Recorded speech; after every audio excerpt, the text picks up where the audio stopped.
The following creepypasta that you are about to hear is not real. These are made-up creepypastas that I write myself. Thank you, and have a good day.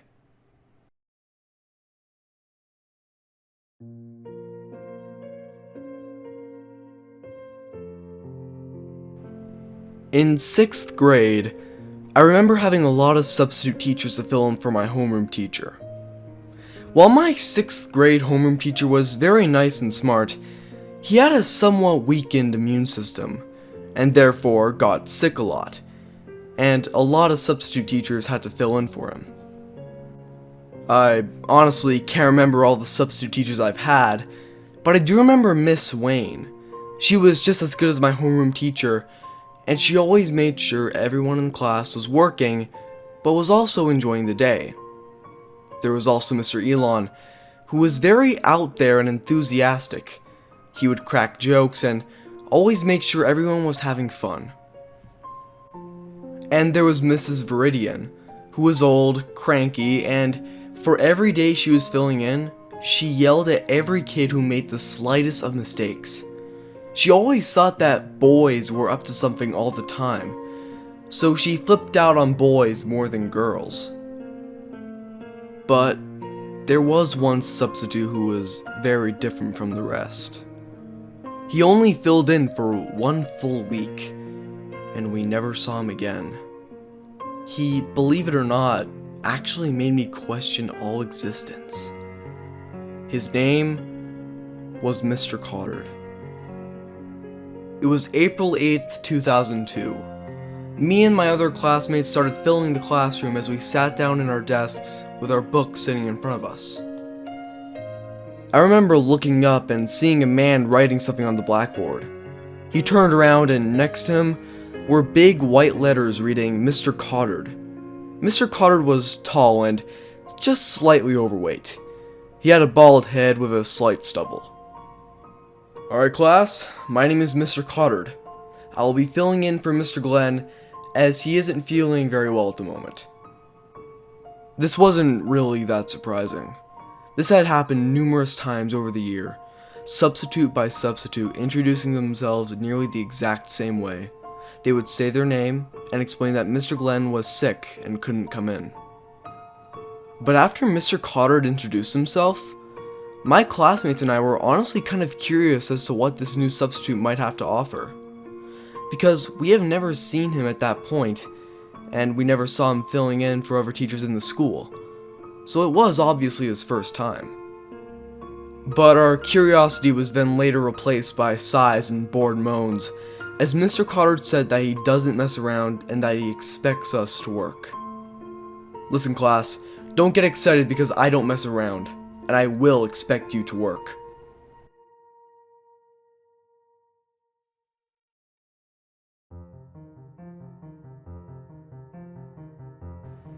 One of my friends, Robert, leaned over to me after Mr. Cottard said this.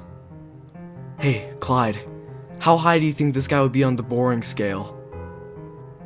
I looked back at Robert and responded, Oh come on Robert, this guy hasn't even been in here for 5 minutes, and already you're making judgments? I asked with disappointment. To which Robert didn't respond, simply moving away and silently talking to some other kids while Mr. Cottard was talking to the class. The morning was rather boring though. We did some math problems that Mr. Cottard gave us, and I wasn't really good at math at that point. And to make matters worse, Mr. Cottard's math sheets were difficult. But another thing I noticed is how unusual Mr. Cottard acted compared to other substitutes our classes had.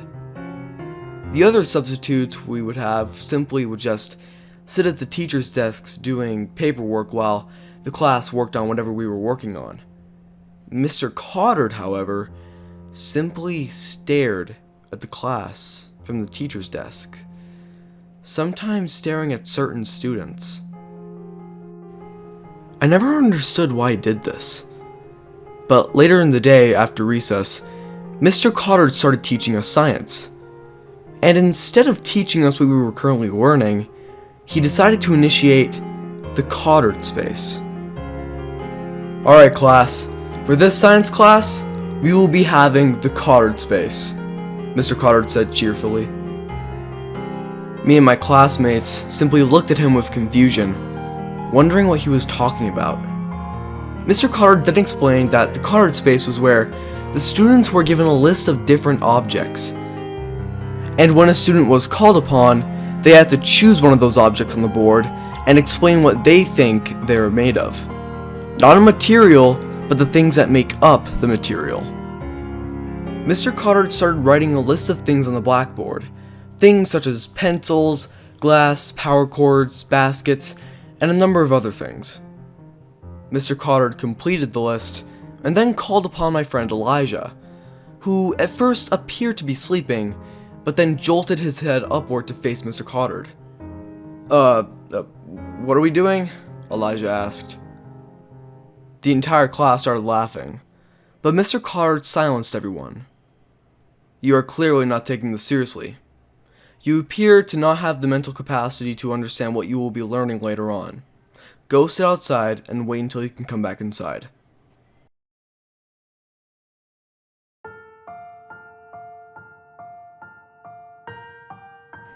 In silence, Elijah left the room without hesitation, which is something unusual for him to do.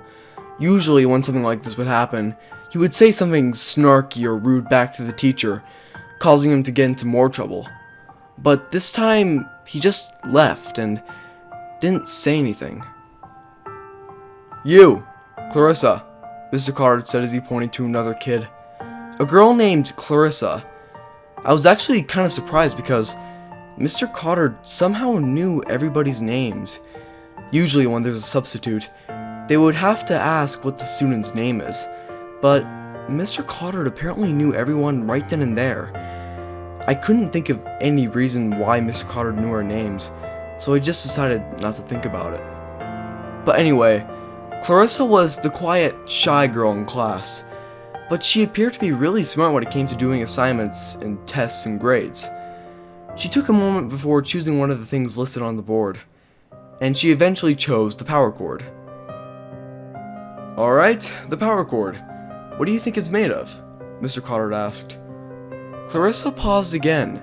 She stumbled on her words as she attempted to explain what she thought made up the rubber of a power cord. I was relatively surprised.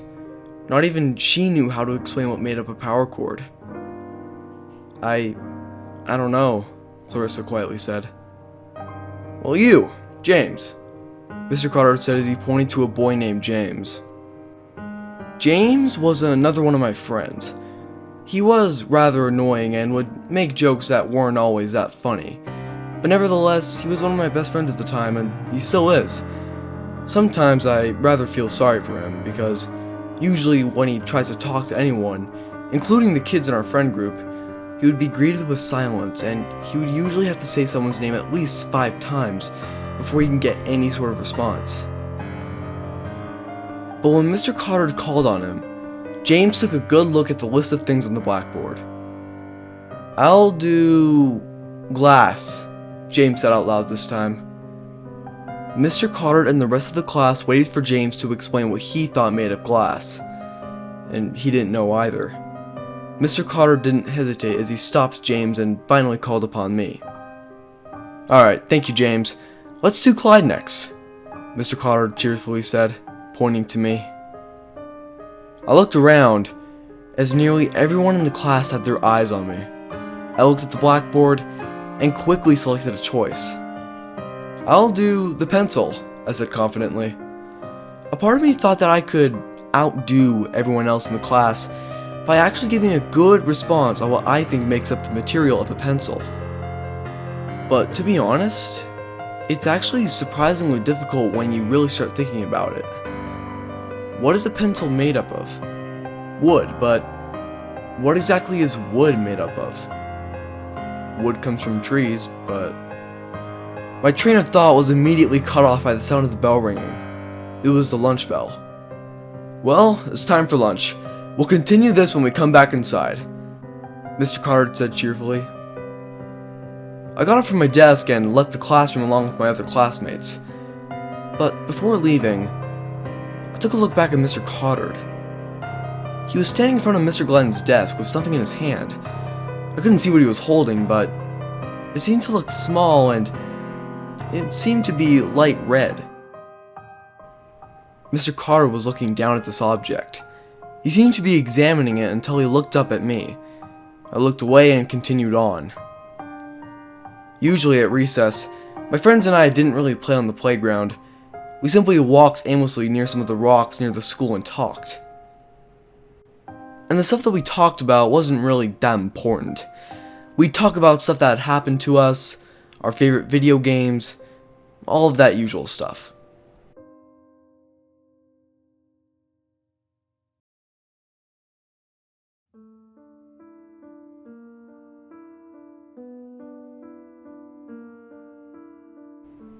But today, my friends and I dedicated our entire conversation to Mr. Cottard. We talked about how strange he acted, and I also talked to them about how I saw him examining this strange object. In the middle of our conversation, I saw Elijah come from the distance.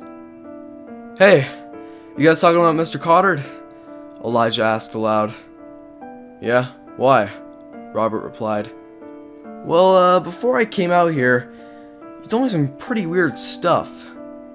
We began asking Elijah about what Mr. Cottard told him. "Well, he told me that I wouldn't be able to understand the truth." My friends and I were confused, but also interested, and we wanted to learn more. "Well, other than telling me that I shouldn't sleep in class, he told me something else." "What did he say?" I asked. "Well, he said that..." Elijah was interrupted by the bell ringing, and it was time to go back inside. "Well, I'll tell you guys later," Elijah told us as we ran to the doors to get back into the school. And when we got back into the school, I went back to the classroom, sat down, and waited for whatever Mr. Cottard had in store for us. Mr. Cottard walked in and immediately told Elijah to leave the room, and Elijah left, once again not saying a thing. After Elijah left, Mr. Cottard began, but he didn't continue the Cottard Space like he said he would. Instead, Mr. Cottard gave us these science worksheets to work on, which had some pretty strange questions. It had questions like, how big do you think the universe is, or what do you think is truly beyond our solar system? Probably the strangest question would have to be, do you think the existence of the sun is questionable? Why or why not? I was extremely confused by these questions. And for the first time, it wasn't because I couldn't understand the information, but rather it was because confusion as to why these kinds of questions were on this science worksheet. But while we were working on this, some of the kids walked up to Mr. Cottard and asked to go to the bathroom, to which he said no. I never thought much of this. I've had a lot of teachers who denied us permission to go to the bathroom. But I turned my head when one kid, Frank, started to complain.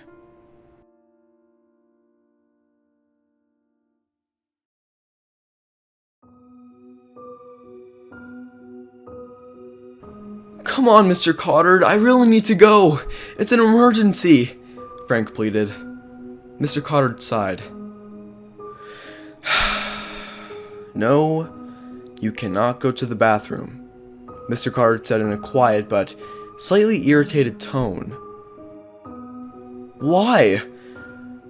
And then Mr. Cottard yelled something that my other classmates and I would never expect. "Because the bathroom isn't real!" Everyone was silent for a second, and then some kids started laughing to themselves. "Everybody quiet. Continue with your work," Mr. Cottard commanded in an angry tone. Everything was pretty normal after that, but the shock and confusion still lingered. While undoubtedly pretty hilarious, why did Mr. Cottard shout, "The bathroom isn't real"? But eventually school ended, and I walked home. While walking, I looked behind me and saw James catching up to me. "Hey, Clyde!" James yelled, quietly panting as he slowed down. "Hey James, that was a pretty weird teacher today," I explained. "Yeah, totally. But it was kind of funny when he said the bathroom wasn't real," James replied. We both laughed and then parted ways. I then got home and eventually went to sleep. It was an interesting day, and one part of me actually hoped that Mr. Cottard would come back and say some more weird and funny things, while the other part of me just wanted Mr. Glenn to come back. But overall, it was a relatively interesting day. But little did I know, this was only the beginning of what was to come.